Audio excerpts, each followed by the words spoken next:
Hey everyone, welcome back to the channel. Today we're diving into a heated debate that's been blowing up on TikTok recently. It's all about African American support for Kamala Harris as a potential future president and the backlash coming from some Palestinian voices online. People also wear a uniform and get on a plane and come to our countries and kill us.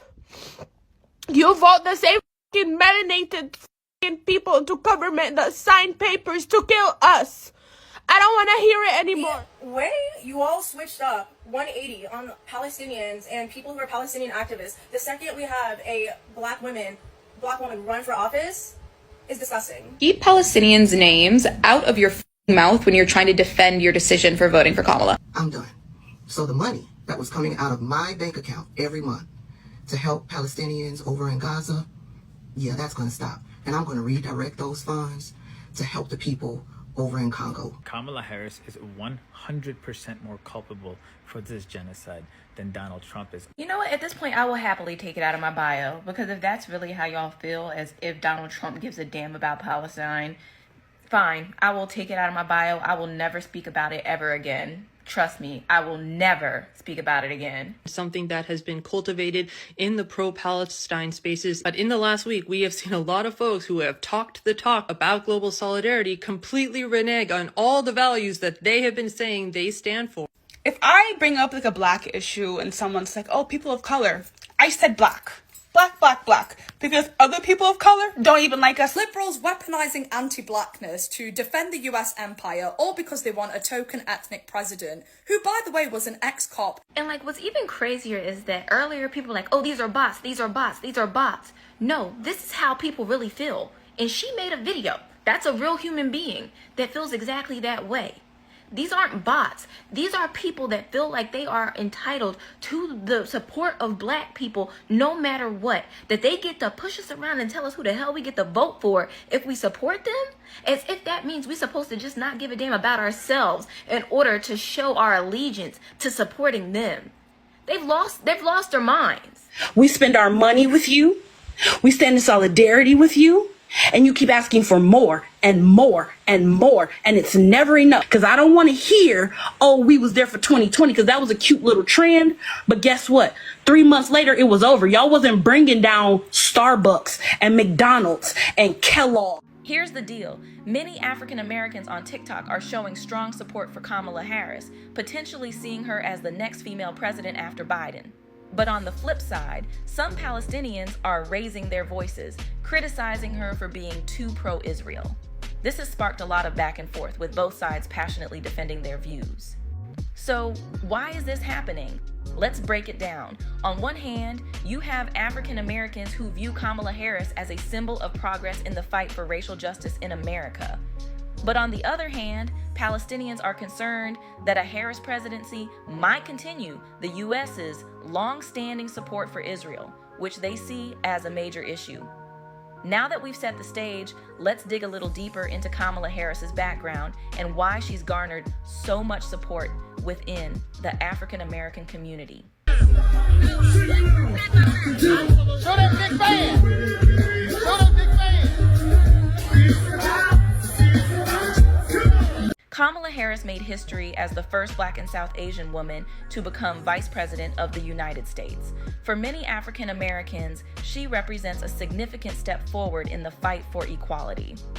But it's not just about her identity, it's also about her policies and the work she's done. Harris has been vocal about issues like criminal justice reform, voting rights, and economic equity, issues that deeply resonate with African American communities. For many, she's seen as someone who can carry on the legacy of leaders like Barack Obama and continue pushing for change in a country still grappling with systemic racism. But here's where it gets complicated. Kamala Harris has also expressed strong support for Israel, which aligns with long-standing U.S. foreign policy, but doesn't sit well with Palestinians and their supporters. So, while African Americans might rally behind her for what she represents at home, Palestinians are concerned about what her leadership could mean for their situation abroad. Kamala Harris has expressed strong support for Israel and its right to defend itself. This support aligns with the long-standing U.S. policy of backing Israel as a key ally in the Middle East, She has supported U.S. security assistance to Israel, including funding for the Iron Dome missile defense system, which intercepts incoming threats.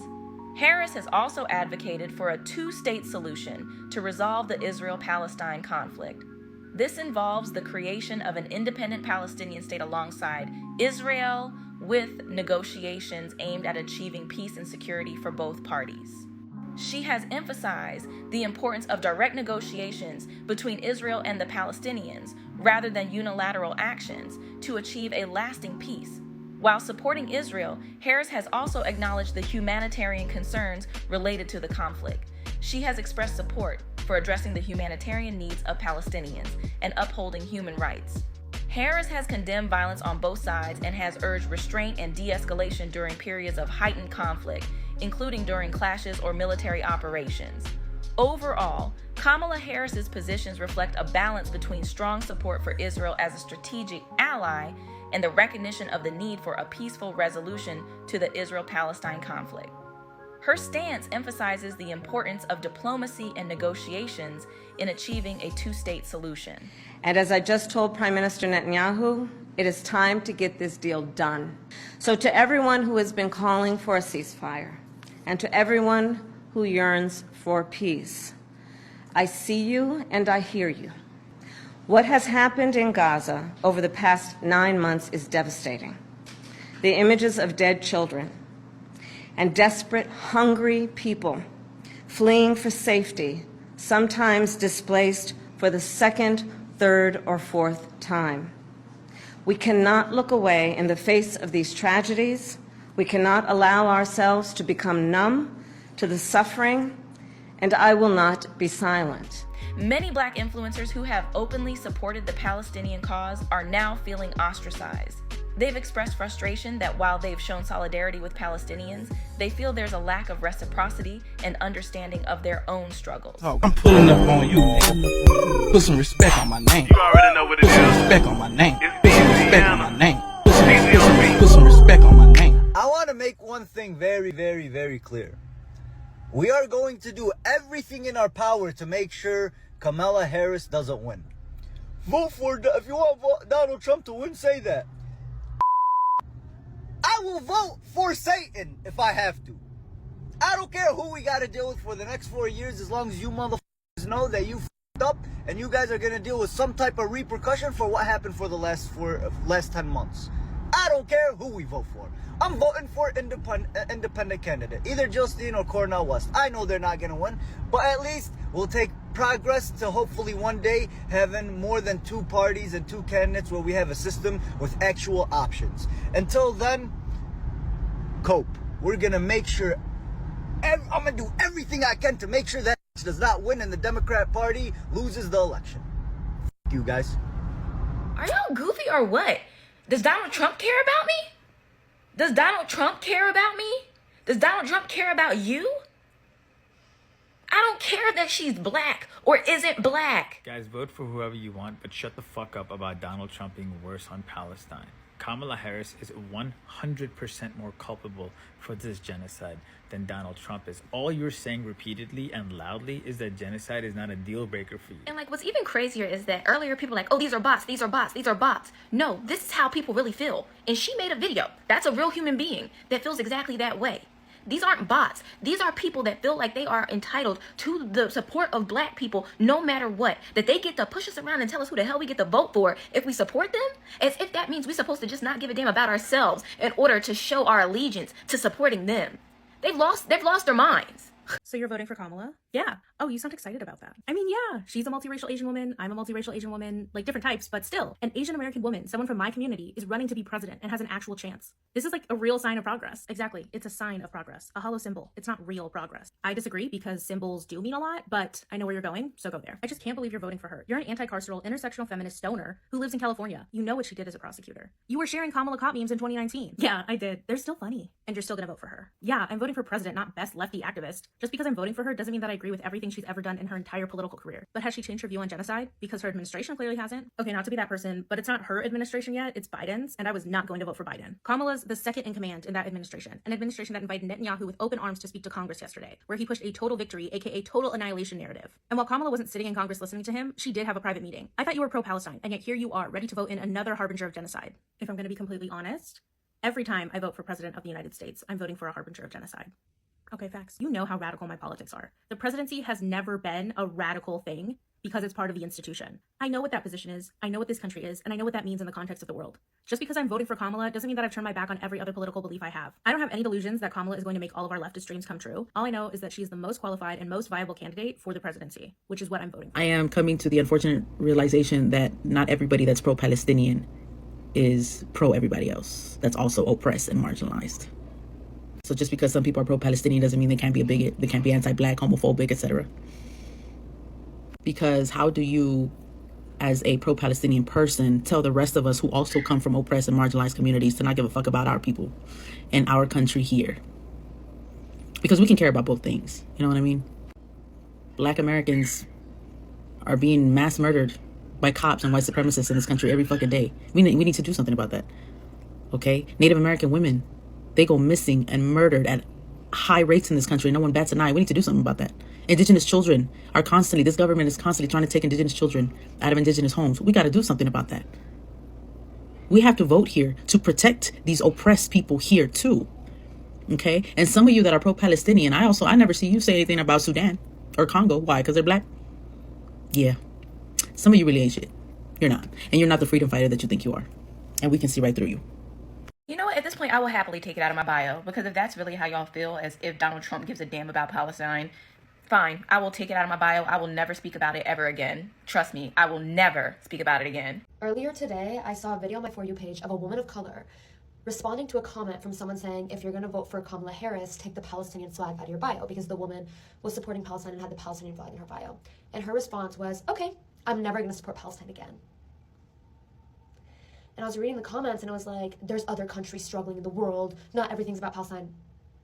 If you can't listen to Palestinians telling you that Kamala Harris funded and supported our genocide, therefore we are not voting for her, therefore we are not going to support her publicly. If you can hear us say that and your reaction is, well, I don't care about Palestine. I'm never going to talk about it again. I'm never going to support you guys again. You're a really bad person and you never actually cared about Palestine. People treat politics like it's just like a trend. Like it's really cute to be like, I love Biden, I hate Biden, I hate Kamala, I love Palestine, I hate Palestine. Palestine isn't a trend because thousands of Palestinians are dying every day while you sit on your phone and decide whether or not you're going to support Palestine today. I am glad that girl took Palestine out of her bio because she was obviously never a Palestine supporter. And if you can be that easily convinced that the people in Palestine don't deserve your support because someone told you that you're wrong for voting for the person who funded their genocide, then you really never cared. And it's really horrible. You can have your opinions on Kamala. I'm not here to tell anyone who to vote for or who not to vote for. I'm also very much not a Trump supporter. I would never vote for Trump. I don't want him to win. He also hates Palestine. But if that's all it took for you to publicly revoke your support of the nation where babies are dying, where they have the highest number of amputee children in the world, you never cared in the first place and you just saw us as a fun trend to do while you were waiting for the next big thing. That is Kamala Harris. You disgust me. Well, hello. It's the person of color that you saw on your page that you came over here to lie about, because I didn't say, okay, I'm never going to support them again. I said, I'm never going to say anything about it again. That's what I said. Which doesn't mean I withdraw my support, which means that I'm not vocally going to be on here and be harassed by people when I say that I'm going to vote for Kamala Harris. I am going to vote for her. And if they're saying I can't vote for her and support Palestine by having the flag in my bio, then I would take it down. But I like how you want to take that over there to your 2.1 million people and just lie. But of course you didn't say who it was, but you're still a liar. You're a liar. Guys, I want y'all to know that some of my own friends are voting for Kamala Harris. Like, I'm not saying like, I hope you die if you vote for Kamala. I've made multiple videos on what I think you should do if you want to vote for Kamala and what I think you could do to be a good ally if you vote for Kamala to the Palestinian community. Like, I think you can vote for her and like still try to enact change. I'm not attacking y'all. I'm just saying, if all it took is one hate comment to get you to stop supporting Palestine, I don't think you were ever really for the cause. I think you also agree that Kamala is not the perfect candidate. Like, I think she's not perfect, but we're not looking for perfection. And you even said that Donald Trump hates Oh, and I So agree. why is everybody trying to scrutinize the only other viable candidate we have? You literally just said third party is not viable. Yeah, so of why course. are we over here dividing and saying we're not going to vote for Kamala because of X, Y, and Z? As if that doesn't mean the genocide in Palestine will continue to happen regardless of who's in office. Before Kamala and Biden were in office, weren't Palestinian people dying? Yes. It's happening right now here because you're tunnel visioned on Palestine, but we have to also think about the country that we live in. Where do you live? You live in America? I do live in America, yes. Okay, so we have an election that's coming up soon. Don't we have to prioritize that so that we can continue to support Palestine? Prioritizing for sure. By chronological Buckeye order. pussy doesn't really hurt my feelings because we kind of look the same eye-wise. Yeah, and I know I have big eyes. And I didn't bring up your bug eyes. Somebody else said that you had big eyes. I just called you a hussy. I never said anything about your eyes. You like the big eye comment. I did like it because I thought it was funny. I thought it was hilarious. And honestly, there are a lot of people who share the sentiment that they're no longer going to talk about Palestine because the criticism of Kamala. Yeah. It's not about the criticism of Kamala. It's the criticism of y'all criticizing us for voting for her. I don't think what I said was inherently racist, and I think that's a messed up comment to say about me. Because I didn't make the video. Because you were like in comments calling me anti-black. Anti-black doesn't mean racist. If they wanted to call you racist, they could have called you black. That means that you have a bias against darker people, against black people. It doesn't mean that you necessarily But you think I made racist. that video because I'm biased against you for being black? I would have rather have made it. You didn't even mention I was black. You just said a woman of color. I thought black people were okay with being called women of people of color. No, we're not. We're black. Well, someone said that in my comments, and then I said, okay, I agree. Like, I won't say that again. Okay. I just want to say I'm sorry for what this has caused you. Something that has become abundantly clear to me over the last 24 hours is intergroup fighting is literally exactly what Zionists and Trump supporters want. Intergroup fighting, be that between the black community and the Palestinian community, be that between Palestinian allies themselves, be that between Palestinian allies hating on other people for doing certain things, like voting for Kamala, is exactly what Zionists and Trump supporters want, and they love it, and this is going to ensure that Trump gets in office. And nobody wants that. Recently, a lot of pro-Palestinian allies have been harassing activists online who are voting for Kamala, and they're saying things like, if you're gonna vote for her, do not support Palestine. This is very counterproductive. Originally, I understood the sentiment because it can be very frustrating. However, you are just convincing more people to not support Palestine and making them not want to support Palestine. It's abundantly clear that majority of these people that are leaving slanderous comments on a lot of people's pages that are on the same side of them are not Palestinian at all. There is a lot of people co-opting this movement. Now, I've stated that personally, Kamala is not my favorite candidate. And personally, before I was saying that I would not vote for her. But I've said so many times, please vote for her if you want. Like, nobody has the right to tell you you can't vote for her. All I ask is that you continue to support Palestine. But these allies make it hard when you tell people you can't support Palestine and vote for Kamala. Everybody loses in that situation. If you came here for drama, you're not going to get it. I apologize on live today to the creator that I hurt. Never in a million years did I intend for these things to happen or this conversation to arise, but I'm glad that it did because it showed, one, how quickly in-group fighting can happen, and two, I need to be more careful about who I make videos about. Because I do get angry as a Palestinian about things about Palestine, but sometimes it can be harmful to other people. I don't want to say anything else about this. I just want to say, for everybody saying that I'm a hypocrite because I haven't supported Congo, Sudan, posted about Sonia Massey, things like that, it's all untrue. I've posted countless things about Congo and Sudan over on my Instagram. I'm Palestinian, so I do focus more on Palestine, but I would never purposely ignore the genocides, and I raise money for them and have actively raised quite a bit of money for Congo. And on the other hand, and Sudan actually, we did a fundraiser for Sudan. And on the other hand, I posted multiple videos about Sonia Massey on my page if you just scroll down a bit. I just wanted to put that out there because I have spoken about those things quite a bit. So, I don't want to talk about this anymore. The other creator doesn't want to talk about it anymore. I publicly apologized on live. I never meant to hurt anyone.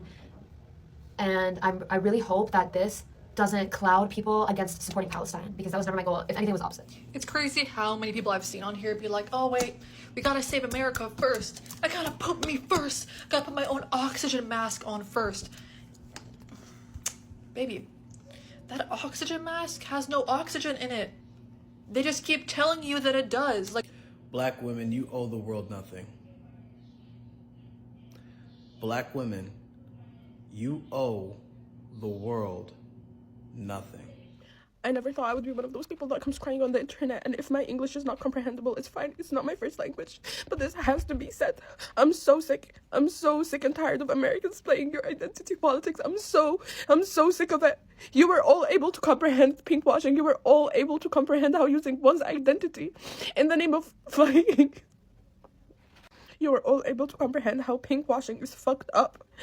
that killing people in the name of something is fucked up. You were able to comprehend it when it came to queerness and pinkwashing, but you're not able to comprehend it when it comes to race. You're coming on the internet, telling Palestinians how they're playing oppression Olympics, how there's other genocides. We are very well aware. We're from the global south. We are aware to what's happening. I'm fucking half Iraqi and half Palestinian. We are aware of the oppression that's happening, and it's never because of us, it's because of you. It's fucking because of you. It's your government. It's the people that you keep voting, and it's your tax money. I've never been in the US, and I never fucking will be. Never fucking will be. You guys are fucking whack. You're insane. You're so beyond selfish. It's fucking insane. A black woman in fucking presidency is not gonna save us. And no, I'm not fucking saying vote Trump in. Fucking do something. Do something. I'm so sick and tired of this. Do something. It's your responsibility. What more do you need to see? What more images need to come out of Sudan, Congo, fucking Palestine, any of those countries? What do you need to fucking see to fucking start acting and realizing you're the fucking problem? You're the fucking problem. No one's stone policing you. No one's telling you not to fucking speak up. Speak up, but do not speak up when it comes to oppressing my people. I don't give a fuck anymore. I don't give a fuck anymore. It's fucking also white people. It's all of you. It's fucking all of you. Every fucking race in fucking America has oppressed us. Black people also wear a uniform and get on a plane and come to our countries and kill us. You vote the same fucking melanated fucking people into government that sign papers to kill us.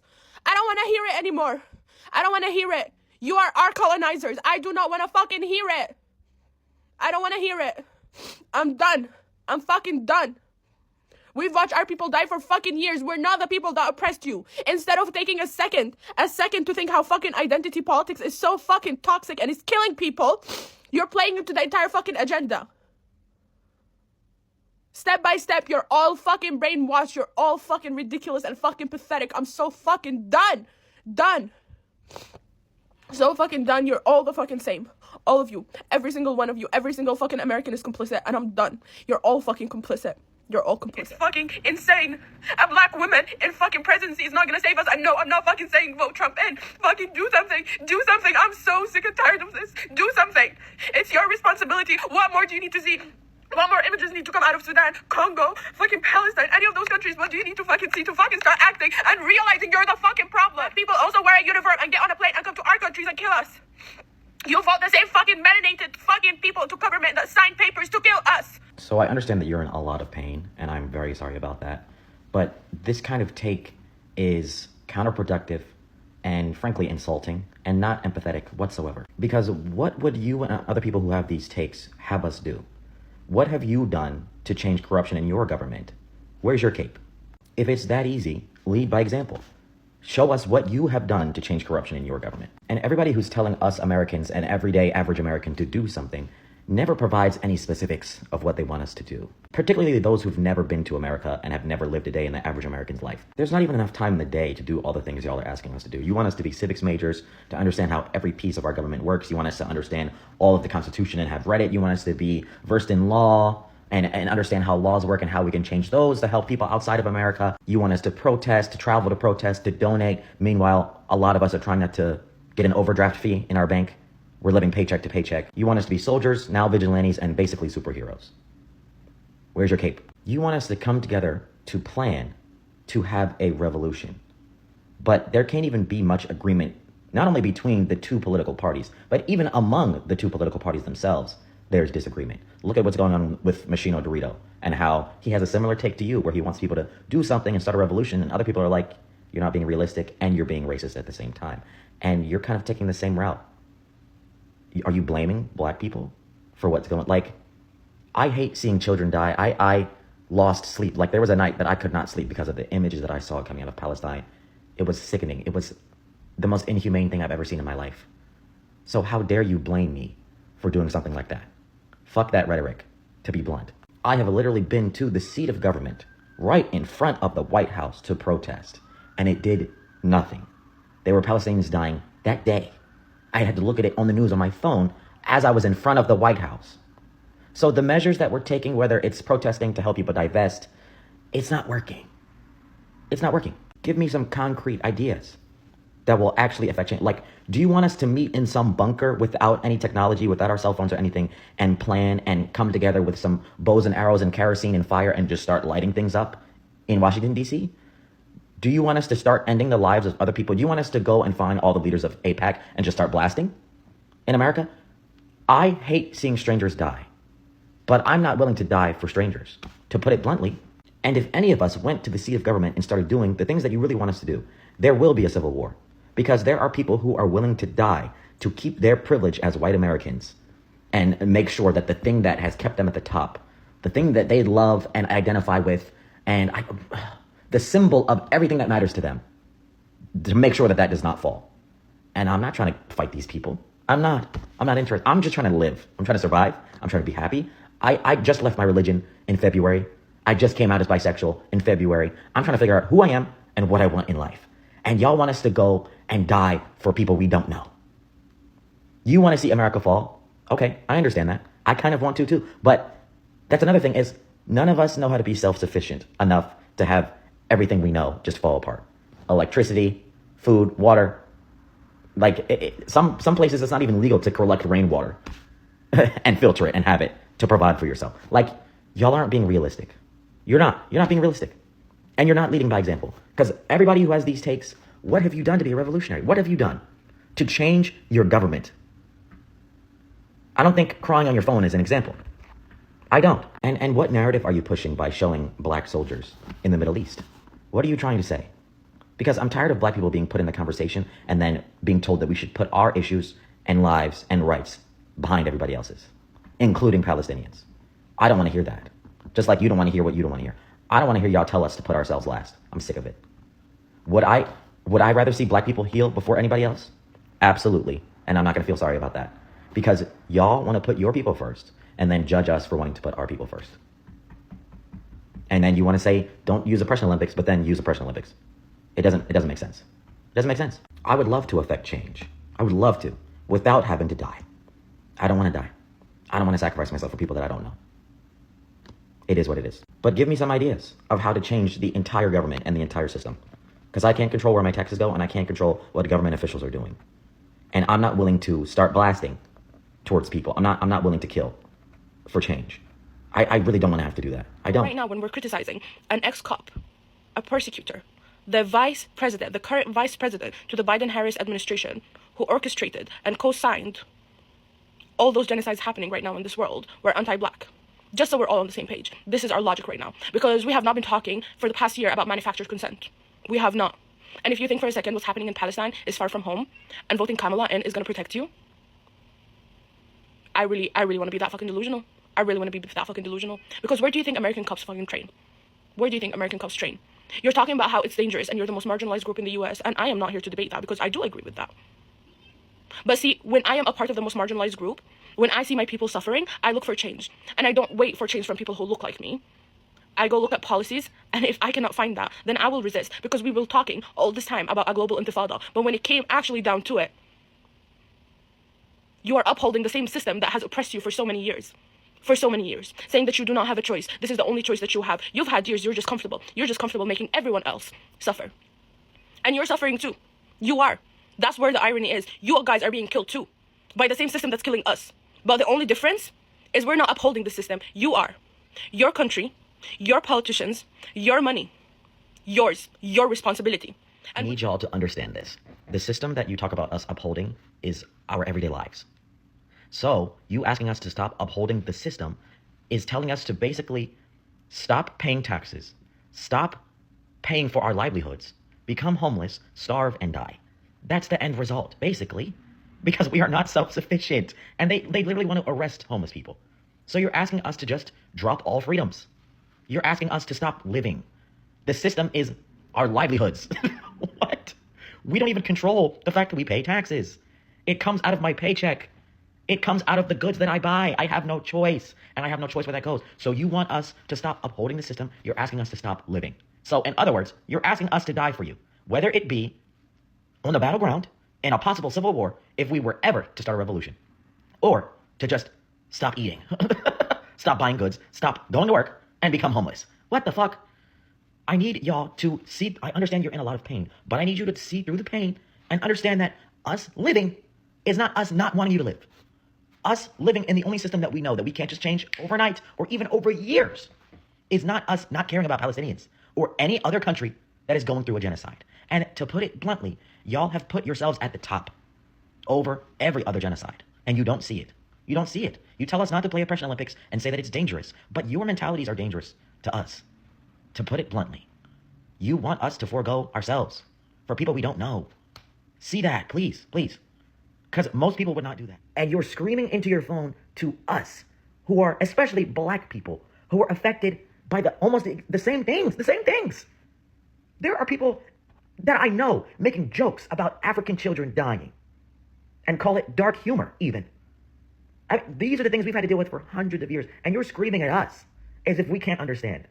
You want us to dismantle systems that have been there longer than any generation that we know. It's exhausting. It's exhausting. I'm sorry that you've had family members die. It's horrible. It's horrible. Life is terrible. But I'm not going to be blamed for that. I'm not going to be blamed for that. I have personally lost more than 15 people in the past 10 months. And I'm still trying to process. Now I will move to the part where most of you found it problematic, and I will just show you one thing before I start. Say Kamala for president. Kamala for president. No, Kamala for president. I need the help. Okay, we need the help. We need to win this election. So wait a second. You help us, we will help you. Listen, if you can give me a Kamala for president, we will send you gifts. Thank you. Oh, now you're going to get your help. You think that's going to happen? You think that's going to happen? Thank you. I got something for your ass. USA, not on my American TikTok. What do you mean? We need help here. So if you're not getting up and you're not promoting Kamala winning and influencing the people, get off my fucking. So yeah. 13 years old. Say it again. Say it again. Mark them again. Mark the children again. Do it again. Do it again. 18 years old. 18 years old. Yusuf Hassan. 8 years old. Turn around and join.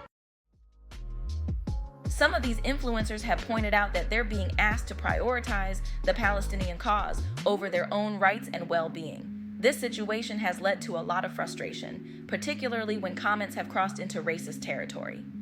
This debate has also resurfaced historical tensions, such as the legacy of the Arab slave trade, further complicating the dialogue. These historical issues, while significant, are adding to the current disagreements and making things even more complicated. You guys keep bashing white people for slavery, but why don't we ever talk about the Arab slave trade and keep in mind that the Arabs have enslaved more black people than the Europeans combined. Once again, keep in mind that the Arabs have enslaved more black people than the Europeans combined.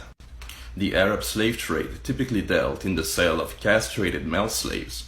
Black boys between the age of 8 and 12 had their scrotums and penises completely amputated to prevent them from reproducing. About 6 of every 10 boys bled to death during the procedure, according to some sources, but the high price brought by eunuchs on the market made the practice profitable. And to add insult to injury, black people are still being enslaved in Libya in 2021. Look it up. فتاة ذات بشرة سوداء عايشة في قطاع غزة. أنا تعرضت للعنصرية من وأنا طفلة صغيرة وما زلت لهذه اللحظة بتعرض للعنصرية لأسباب أنا بصراحة مش عارفة إيش هي. كانت زمان بس الحين لا. مش موجود إطلاقا. الأسمر والأبيض واحد. ما نضحك على حالنا ونقول إنه العنصرية مش موجودة عندنا في المجتمع الفلسطيني. هي موجودة ولكن بنسبة أقل مما كانت عليه قبل 25 سنة أو 50 سنة. في فترة الطفولة إلا ما تلاقي فيه أطفال يعني يأذيك بكلمة نوعا ما كوشي أسمر وين يا شوكولاتة وين يا إشي زي هيك. إذا كان في بينه وبينك مزح احكي اللي بدك إياه بس مزح بأدب وبحدود. لما تيجي أسمر بأسلوب الذم بيختلف عن أسمر بأسلوب المدح لأنه الأغاني كلياتها اللي بتغنوا فيها بالجمال للون البشرة السمراء يعني. في حد كان يقول لي ما تلمسيني علشان ما اتشحبر يعني ما يصير اسمر زيي.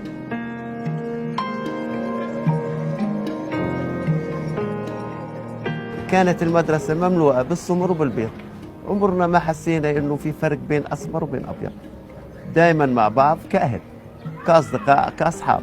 وانا ماشية في الشارع نظرات الناس لإنه نظرات الأطفال، نظرات الناس الكبيرة حتى في السن، يعني بيعتبروني صراحة إن أنا كائن فضائي، بيعطوني نظرات إنه إحنا أفضل منك، إنه أنت أقل منا. عمر ما واحد أهاني في قصة إنه أنا أسود هو، لا في مدرسة ولا في نادي ولا في عبادة، حتى في الطريق، في الشارع، في كل حاجة، في السواق ما في.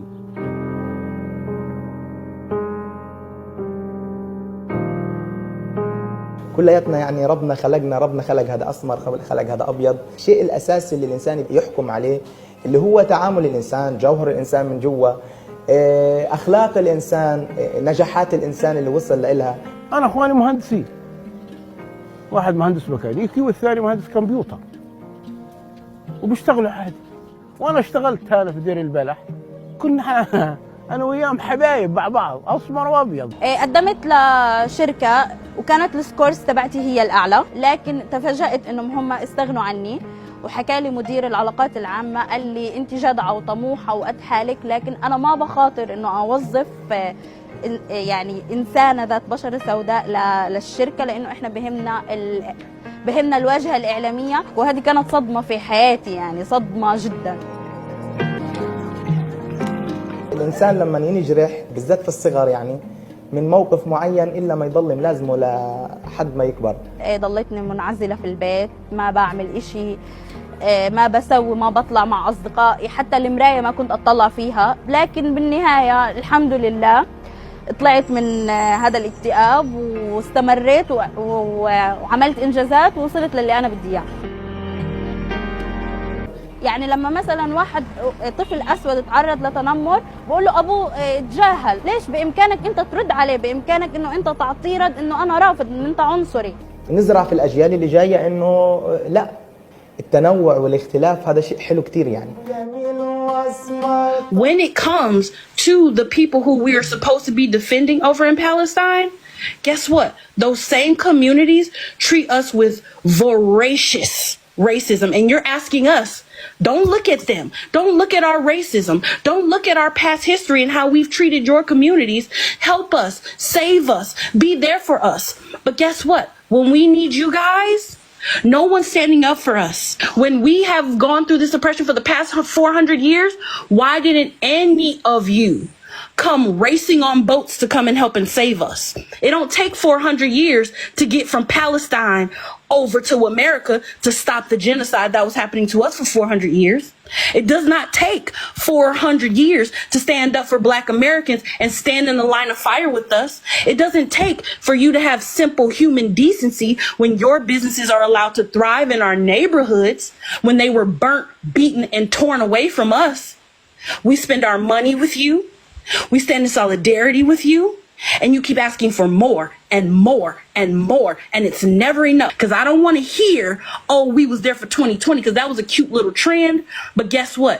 3 months later, it was over. Y'all wasn't bringing down Starbucks and McDonald's and Kellogg. It's crucial to remember that both communities are diverse, with a range of perspectives and experiences.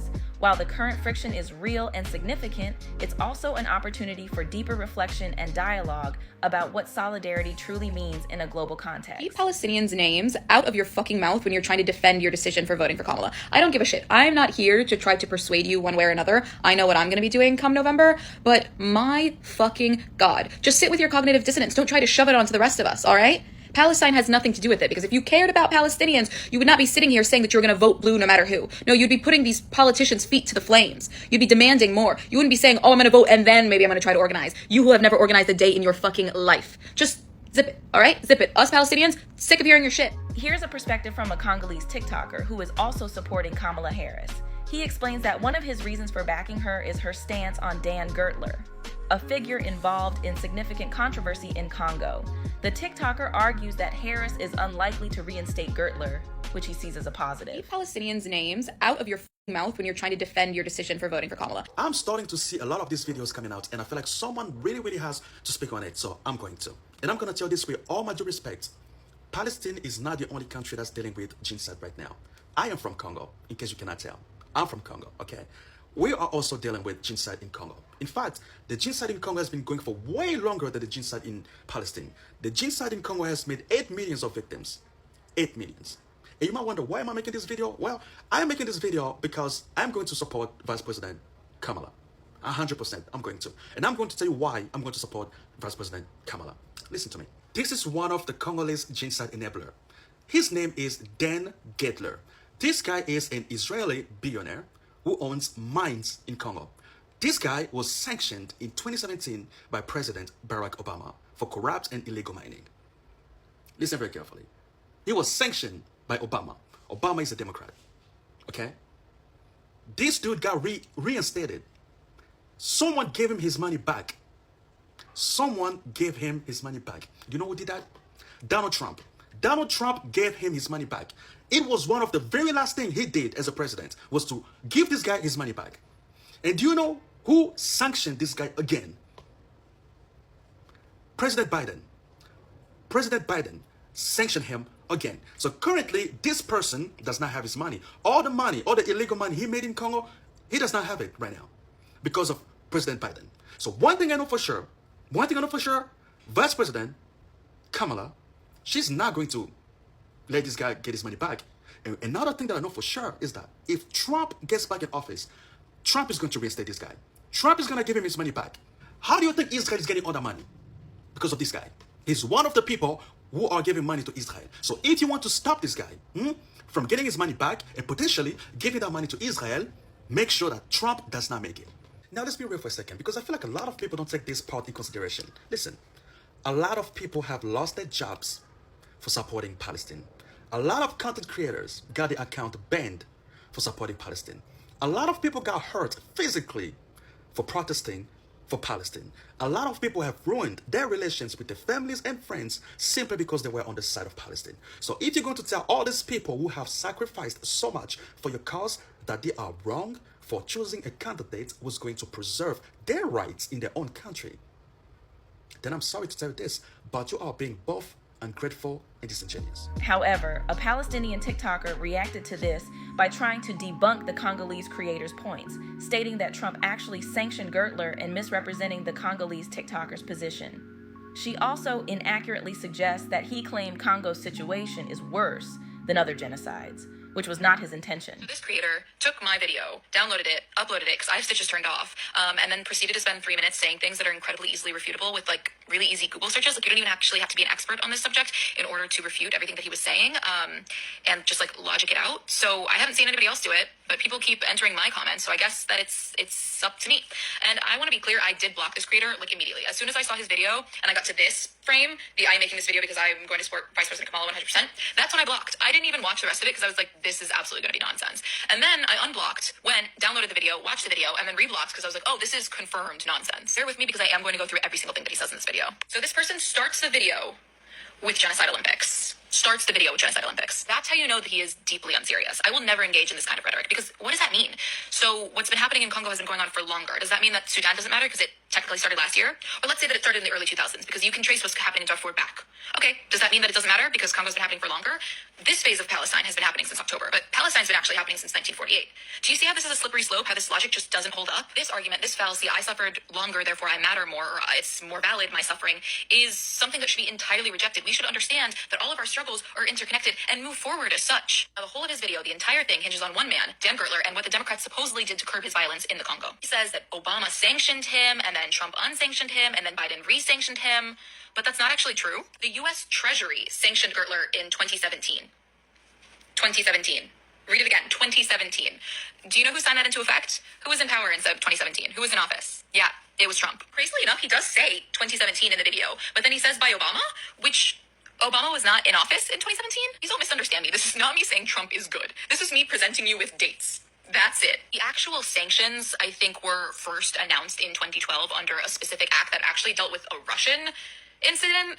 Like a bunch of Russian people were on this sanction list, but then it was implemented in 2017 by Trump. AKA Trump is actually the person who sanctioned Gertler in the first place. Then he signed a waiver to partially lift some of his funds from Deutsche Bank, which like Deutsche Bank is an evil entity in and of itself. But the idea that Obama sanctioned him and then Trump unsanctioned him and then Biden resanctioned him is just not true. And mind you, the sanctions weren't actually because Gertler was abusing and exploiting Congolese workers. It was because he was seen as having achieved these mining deals through his friendship with the former leader of Congo. AKA, the sanctions were put in place because of corruption, not because of exploitation, not because of genocide. In fact, the US is currently discussing a proposal to let this man sell his royalty streams back to the Congolese government and earn hundreds of millions of dollars, if not more, from that sale. Like right now, the reason this is being done is because the US wants access to those metals. The US wants access to those resources. They want Gertler gone so that they can go in with US companies and exploit the Congolese people. Not one other person in relation to Congo was sanctioned. It was just Dan Gertler because of corruption, not because of labor violations, not because of genocide, not because of any of that stuff. Corruption. And in fact, tech giants twice now have gotten off from labor violations cases related to the Congo. Twice. And both times, guess who was leader? It was Biden. So you know what? I'll let you decide whether you believe that this creator's assertion that Kamala Harris won't let Gertler have his money back is valid. And I'll let you decide whether you think that American companies are going to engage in fair labor practices in the Congo once they take over mining from Gertler. Now, this creator rounds off his video by saying that people have lost their jobs for supporting Palestine and content creators got their accounts banned for talking about Palestine. And a lot of people were physically hurt protesting for Palestine. And that somehow means that I'm ungrateful and disingenuous. And all of this is using the really twisted logic of white supremacy to placate Palestinians, also arguing something that was never even mentioned and doesn't even stand true on its own. The people losing their jobs for Palestine, the people being physically hurt at protests for Palestine, I know those people because I've been organizing and protesting beside them for a decade. This isn't new for me. I've been engaged in some form of Palestine organizing, activism, advocacy, or education literally since 2014. And you want to know the one thing beyond all other things that I've taken away from that? Solidarity is not transactional. You cannot be ungrateful for continuing to demand dignity, for continuing to demand humanity, for demanding an end to genocide. You cannot be disingenuous for demanding consistency. And please note, I never said, don't vote for Kamala. Even if I want to say that, I'm not going to say it because it's useless. It doesn't serve anybody. You know what you're going to do. I know what I'm going to do. You're not going to move me, and I don't think I'm going to move you. So what's the use of it? What I am saying is sit with the discomfort. Sit with that dissonance. Sit with the hypocrisy. I know you're feeling it. I know you're looking at yourself and you're saying, this is a shit system. This is awful. What am I supposed to do? Sit in that discomfort and let it move you beyond this moment. Let it make you demand more, now and moving forward. What I and other Palestinians are saying is that if you insist on voting for Kamala, do not pretend that you are doing it with our interests at heart, because you are not doing it with our interests at heart. Don't insult us like that. Don't talk about harm reduction in the face of people witnessing their own people's genocide. And by the way, harm reduction, not a real thing. Please read this to learn more, because if this won't persuade you, then I sure as shit am not going to persuade you, so I don't know what we're doing here. This man's whole video, start to finish, obfuscates from the arguments being made, as well as just reality. It equivocates things which cannot be equivocated. It plays genocide Olympics because that's what he's doing. He's saying, fuck all Palestinians, and he just doesn't listen. Bad form. This was just bad form. All while caping for a genocidal cop. Come on, guys. Come on. She made points. He made points. What's going on with the sanctions, the people, the bad actors involved. I don't know enough about it to speak on it, but what I do know is that her condescending tone, her denigrating that man and disrespecting that man, her minimizing his feelings and what's happening with his people and how he is going to vote to help his people, that's a problem for me. Yeah. This video, coupled with all of the other Palestinians and their disrespectful and denigrating videos towards people like me who are going to vote for Kamala Harris, yeah, I'm done. So the money that was coming out of my bank account every month to help Palestinians over in Gaza, yeah, that's going to stop. And I'm going to redirect those funds to help the people over in Congo. So the money will be tripled for the people over in Congo in Sudan, because I was sending money to help Palestinians and I was sending money to help people in the Congo and the Sudan. So, yeah, do with that information as you It's important to clarify here. The Congolese TikToker did not say Congo's crisis is worse than those in other countries. His point was about how Harris's policies might impact Congo, not to compare the severity of different crises. The reaction video seems to misinterpret his message and adds unnecessary rudeness to the conversation. To understand the controversy surrounding Dan Gertler, let's take a moment to explain who he is. Dan Gertler, an Israeli billionaire, was sanctioned by the U.S. Treasury during Donald Trump's presidency for corrupt mining deals in the Democratic Republic of Congo. Although the sanctions were imposed under Trump's administration, these sanctions were likely based on recommendations from experts and officials within these departments rather than being a direct decision by Trump himself. However, it is important to note that later, in January 2021, just before Trump left office, his administration issued a license that temporarily lifted some of the sanctions on Gertler. This move sparked controversy and was seen by some as undermining the original intent of the sanctions. When President Joe Biden took office, his administration reinstated the full sanctions against Gertler, reversing the previous administration's decision. Some TikTokers are raising concerns that the ongoing tensions between Black Americans and Palestinians are only benefiting those who thrive on the conflict, such as certain political or economic interests. They argue that instead of letting external forces drive a wedge between these communities, Black people and Palestinians should stand together as they have in the past. It's been really upsetting and unsettling to see Black and Palestinian creators kind of go at it the way that they have been, because it's so contrary to the beautiful and rich and storied and powerful and long history and legacy of Black and Palestinian solidarity that long predates October, that long predates my life, my parents' lives, many of our grandparents' lives. This isn't the typical content that I make, but it has been so upsetting, and given what I do in the real world, I just kind of want to talk about it for a second. The first thing that I want to say is that the office of the President of the United States is an inherently violent and harmful office. It's a truth that none of us can escape. I think that there are people who perhaps want to sit in the office that aim to shrink the carceral state or maybe lessen the impact of imperial and colonial violence across the globe, but nonetheless, it's an inherently violent and harmful office. It was designed to be just that. And I think that this is the very thing that has people disillusioned with electoral politics in general, because they're saying to themselves, why am I investing all of this energy and time and thought into this when no matter what I decide, somebody will be harmed. Some group of people or someone somewhere will be harmed. And similarly, on the other side of that coin, I think it's why people choose to engage, because I think a lot of people are saying to themselves, on this path to fight for a more free, more just world, I need to do what I can to reduce harm for my community here and communities globally, because we have to reduce harm while we're fighting for the bigger thing. The contradiction that exists there needs to be held with a lot of care, very tenderly, and with a lot of grace and patience. Very grateful to be organizing with Black people, Palestinian people, and all types of people who are holding those contradictions with a lot of grace and tenderness. I think that maybe there are a lot of people who see these interactions and they think that it's reflective of a larger reality, and it's not. I think a lot of the people who are making shit shake on the ground are talking about these contradictions. They've been in principled struggle with each other around these contradictions, and they're trying to figure something out. The vast majority of the people that I'm talking to are not using shame as a tactic to coerce people into performing behaviors that they think are morally superior. I'm choosing to vote this election because it's one of the ways that I'm choosing to show up for my community. It's one of the ways that I'm choosing to add my voice to the chorus to reduce harm. And I also understand that the harm reduction messaging is not resonating specifically in a post-2020 world, because the question always comes up, harm reduction for who? And I think that's one of the many reasons why these contradictions have to be held with a lot of care, because when they're not handled with care, we bear witness to what we're seeing online between these creators, and that doesn't do anything but benefit Zionists. It doesn't do anything but benefit Trump supporters. It doesn't do anything but benefit the very people who are aiming to divide us and want to see this kind of divisive behavior and rhetoric. Culture influences politics. It is not a mistake that they are literally putting into the cultural understanding that Palestinians do not deserve solidarity, because they know that our solidarity as Black and Palestinian people is powerful and it is threatening to U.S. hegemony, period. If we live in a world where it is okay to literally exterminate a marginalized group of people, then not a single marginalized person on this earth stands a chance against the empire, period. Your rights cannot be built on the backs of the suffering of other people, because at the end of the day, as long as those people are dehumanized, so are we. As long as those people are not free, we are not living in a liberated society, period.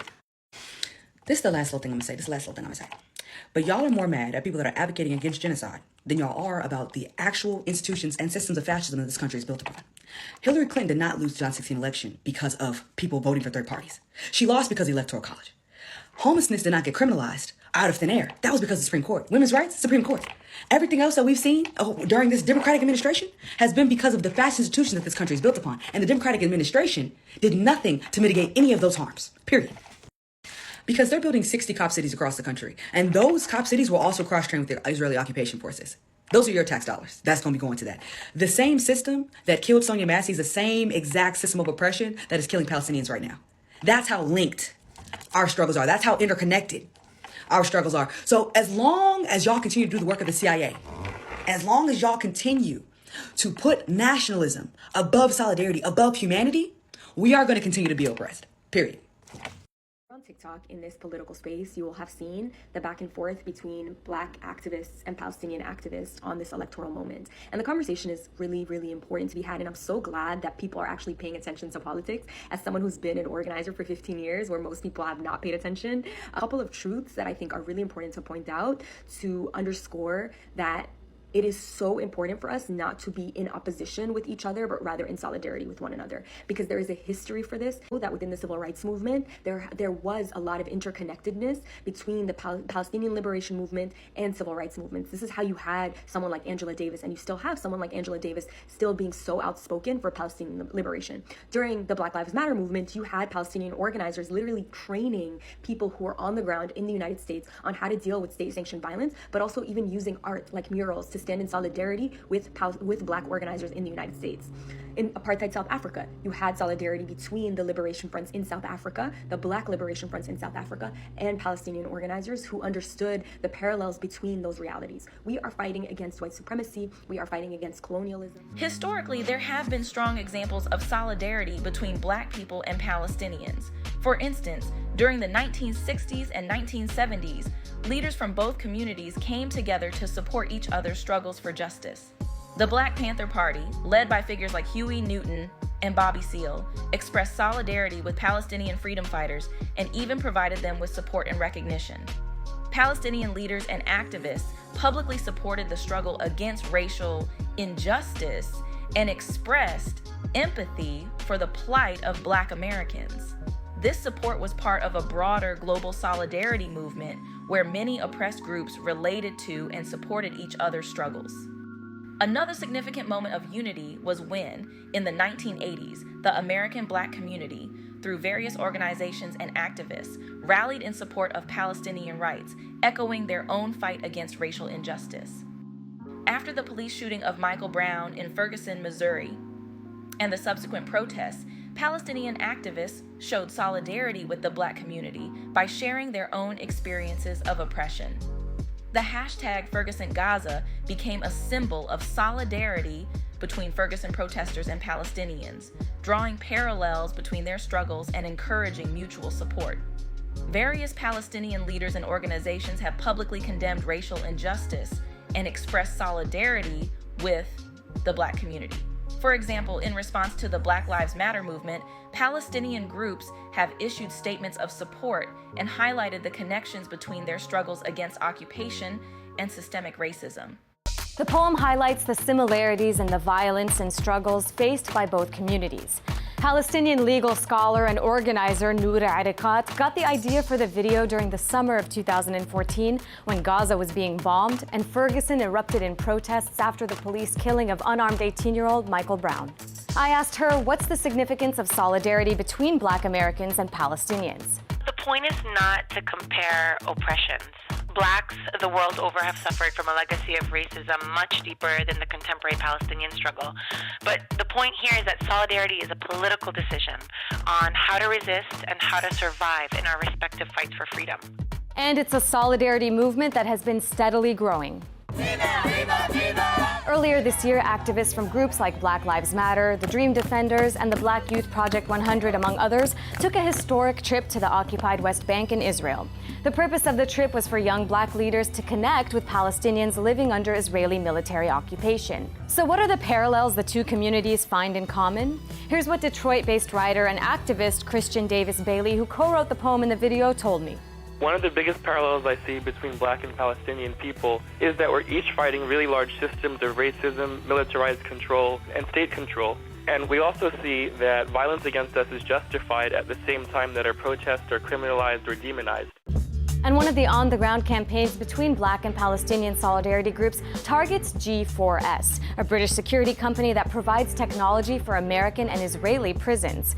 Already, they've seen major institutions like the Bill and Melinda Gates Foundation, the United Methodist Church, and Columbia University divest from G4S. So can joint solidarity campaigns ultimately lead to policy changes?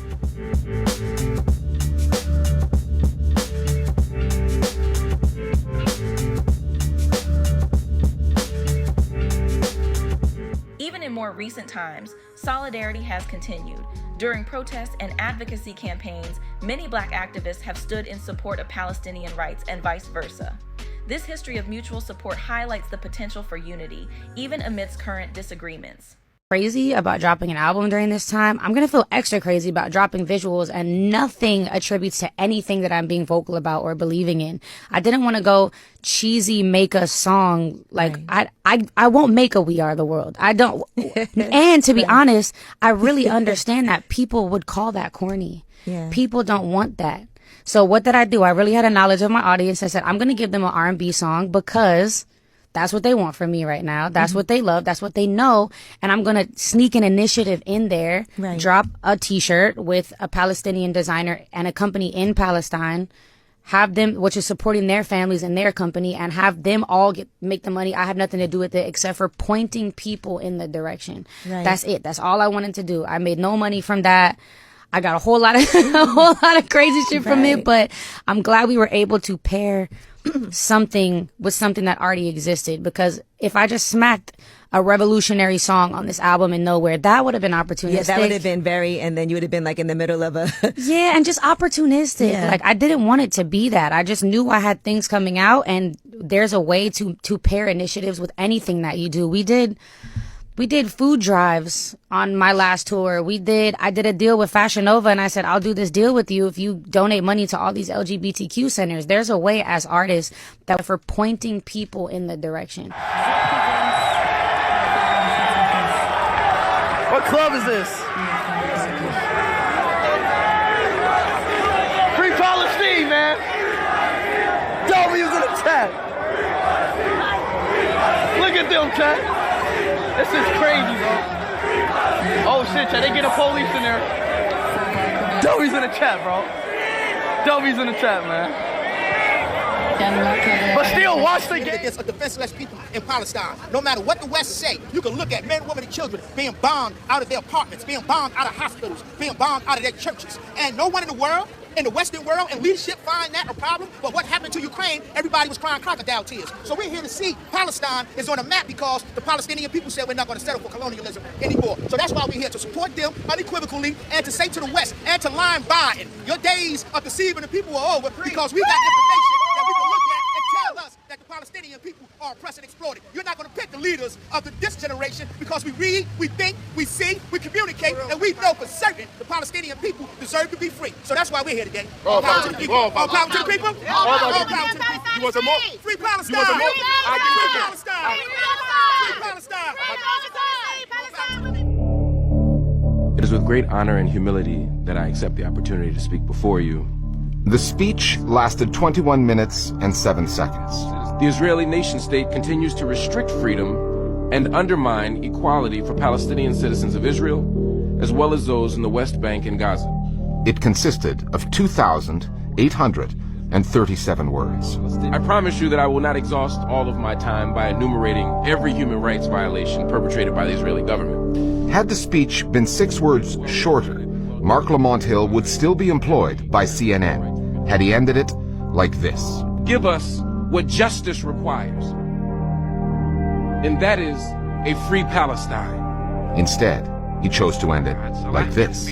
A free Palestine, from the river to the sea. When Mark Lamont Hill says a free Palestine from the river to the sea, he is acknowledging that Palestinians aren't just clustered in the West Bank and Gaza, but in fact we are from places like Akka and Jaffa and Majdad and the Galilee and all parts of Palestine.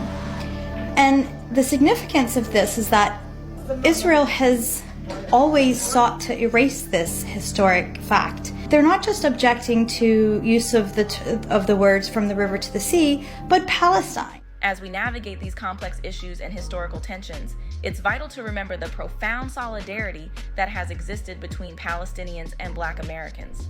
Both communities have faced significant struggles, but their shared experiences have often led to powerful moments of mutual support.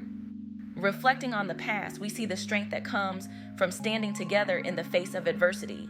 As the Black Panther Party once said, "We are not anti-white, we are anti-oppression."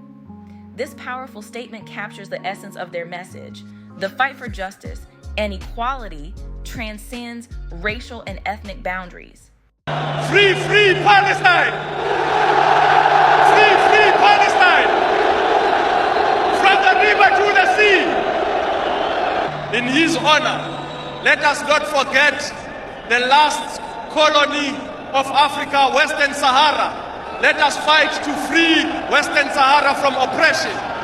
Let us also remember that Madiba said our freedom is incomplete without the freedom of Palestine.